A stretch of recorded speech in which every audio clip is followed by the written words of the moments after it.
From the Ticats Audio Network, this is Ticats Today with Louie B. Well, it's an exciting day for Hamilton Tiger Cats fans as a couple of important pieces on the coaching staff getting locked up and some new titles as well. And one of them, Tommy Condell, assistant head coach, offensive coordinator, quarterbacks coach, is with us now. And Coach Tommy, first of all, congratulations on this new role. Just take us through kind of how this new title, new role came about for you. Well, I'm just really grateful and honored that I get a chance to help in any way, shape, or form that I can with the Hamilton organization. You know, have been here for many years and gotten a chance to do some different things, and just really honored that Coach O has asked me to do that and promoted me as such. But honestly, from the day-to-day things and working as really collectively as we always do, and everything inclusive here, not day-to-day really changes, but just really excited about in regards to being honored. And in terms of the collaboration, you mentioned it there. It's always really been, Coach has always been someone, or always been someone who's listened to the people around him. He said he's surrounded himself with smart people, and you've done the same thing with your offensive coaching staff. But how much has that changed?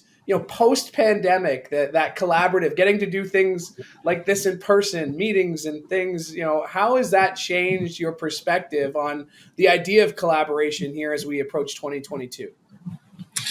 Well, it's always better together. I can say that, and also even better when it's not always on Zoom, and to be able to actually have the interaction and see each other face to face, and looking forward to getting a chance where all the coaches again are coming face to face, and honestly, without a mask, well, I can see that smile or maybe frown sometimes, but to get really the guys in here, really excited about the guys that are on the staff, and not in any particular order, but with Mike Gibson coming back, excited about having an offensive line guy that I've got a chance to work with previously from last year and keeps the continuity for that group. And obviously the protection and run game is highly important. And to be able to keep that in-house and here was a pivotal part. And then getting a chance to move JB, and he's had a wealth of experience, not only for all the different roles that he's also been placed with and have done them with all excellence. Getting a chance to move him to the running backs was I'm really excited. Get a chance to have a full-time running back coach that not only knows the passing game inside and out and understands what the protections, and also to expand also him as a coach in the running game. Not so much the technical aspects of the reads and stuff like that, but the nuances of coaching that position. I think that's going to be great. And to be able to, he's very valuable to keep those guys accountable, because he's certainly great at that. And looking forward to having Jason Phillips here.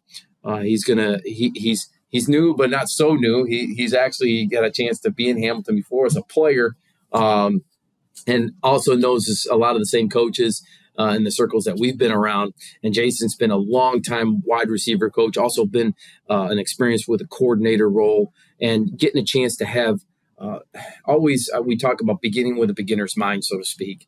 And what I mean by that is bringing those fresh ideas. He's going to get a chance he's seen the CFL, he's actually played in the CFL, but now he's been away for it so long, to be down south and get the 11-man game in his mind and be having a wealth of experience, not only from a professional level, but also obviously a high-level Division I FBS level, and bringing it all the way to here and be able to see these things that are happening in the CFL and be able to possibly, bring them together.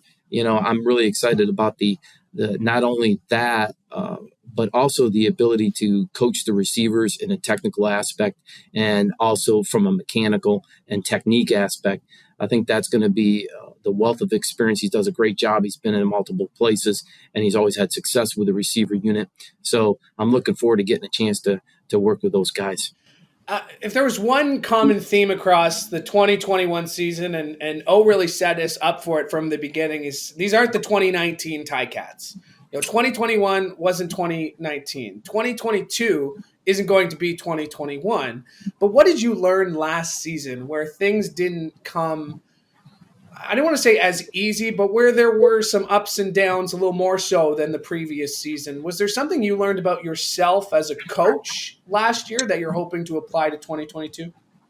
I think every year you're going to learn something. Every year is different. Every team's different. It doesn't matter. And when one person gets in, back or different, that's in the room, it's different. It's a different dynamic. It's a different energy. And the culture needs to be established and grown. And so every year is differently. And I hope I learn from every year. And I do. And, especially getting a chance to, from a 2021 atmosphere, I think it was very different, and I learned to be able to try to always make sure that you always worry about the things that you can control. And that was always challenging because with all the COVID things of that stuff. But, we learn, we move on. We certainly take the notes and the things that are going to help us in order to improve for next year. But we're not going to be, basically mulling or really being steeped in the past. We learn from it and move on. So there's a lot of individual things that we've learned, or I've learned, and to be able to be better as a football coach and ultimately as a better man. That being said, you are going into 2022 with your quarterback. There's no competition. There's no discussion. There's no healthy competition. You have your QB1 in Dane Evans. How has that changed your offseason, if at all? Well, I think what it does is you can hone in a little bit better than before, just in regards to knowing what he likes and what he doesn't like, and getting a chance to understand those are the things that he needs to improve upon, the things that he does great. All those things make it a little bit more easier, in regards to preparation for training camp. But ultimately, you have to get all the players to be prepared. And we're getting those. We have I feel like we have a great quarterback room with the 4 quarterbacks that we have. But be able to have Dane here and also be up here has been, a tremendous, it just makes it a little bit easier in regards to training camp and understanding and the reps and making sure that he has the quality reps that he needs. What does it mean to have a guy? We've seen players decide to stay in town. We've seen players decide to stay close to the stadium but Dane is really kind of taking it to a next level this offseason. And we were talking about his world tour that he went on last week, but he's back. We've seen he's back at Tim Hortons Field. What does it mean to see a guy really, not just commit to the job of starting quarterback, but commit to the city like we've seen Dane has? Yeah, I think him and his wife, Nikki, have, ingratiated themselves into the community, steeped themselves in the community and wants to not only play here, but also be a part of it. And if you have that connection, not only with the community, that's part of all the leadership that he brings. And that's just honestly, it's just a reflection of who he is, and being able to be here and getting the chance to see him down there in the weight room and also just being around the building. He's in and out. There's an energy that he brings, and you want to be a part of that energy. Anybody that talks to him, anybody that meets him, is going to feel that. He's going to feel that energy. It's something that you sometimes can't describe, but you definitely feel. And that's just who he is. And that leadership just really just permeates not only through the organization here, and in particular Tim Hortons Field, but when he gets outside there and gets outside in the community that I know he loves being in, I think everyone feels that.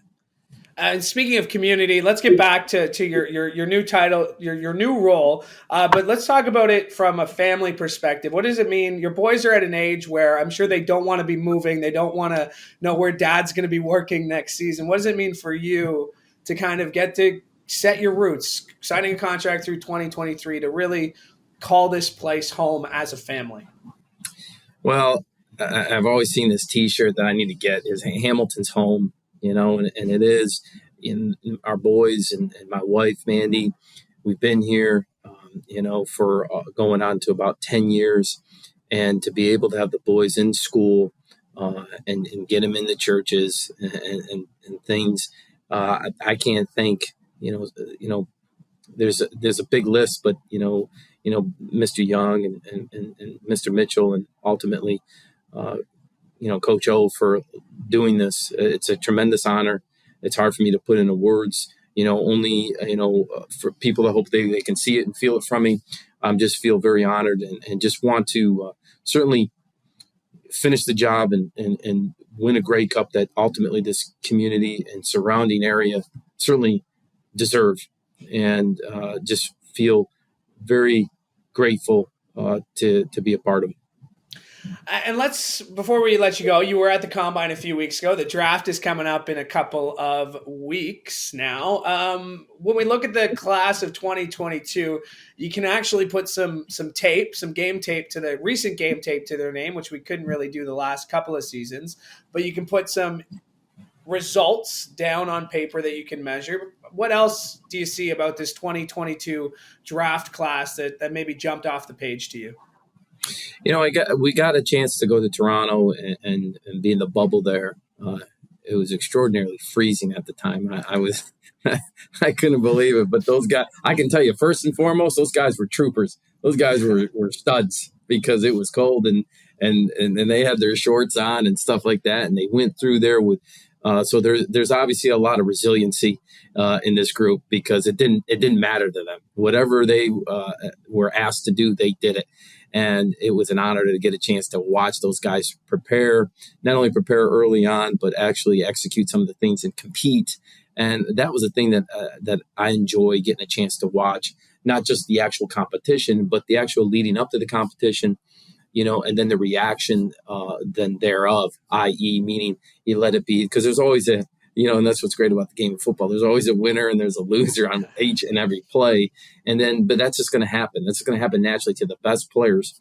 So it doesn't matter, how are you going to react to that? And so I get a chance to see that reaction, and it was a really great job, well run, and looking forward to the draft. And I know Drew Almain and the crew are always on top of it, and getting a chance to work with them and being able to be there to, gather any information that I can and any input that I may be.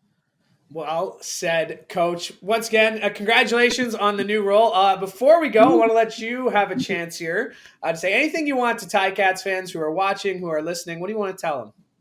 Well, I want to say get excited. It's certainly only a month around the corner. The weather's about to change, and I could feel it.